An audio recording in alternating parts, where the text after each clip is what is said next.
शेतातून घरी परतत असताना अचानक नदीला पूर आला आणि या पुरामध्ये महिला वाहून जात असताना काही तरुणांनी पुराच्या पाण्यात उड्या घेतल्या आणि या महिलेचे प्राण वाचवले।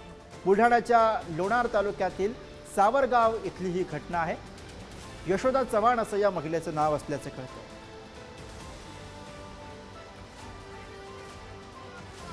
पुरात वाहून जाणाऱ्या महिलेच्या मदतीसाठी काही तरुण धावत आले आणि या सुटकेचा हात धरला। बुलढाण्यामधली घटना लोणार तालुक्याच्या सावरगाव तेलीमधली ही घटना आहे, ज्या ठिकाणी एक महिला या पुरामध्ये वाहून चाललेली होती आणि हा सगळा प्रकार तिकडच्या उपस्थित तरुणांनी पाहिला आणि त्यांनी त्या महिलेची त्या पुरातून सुटका केलेली आहे।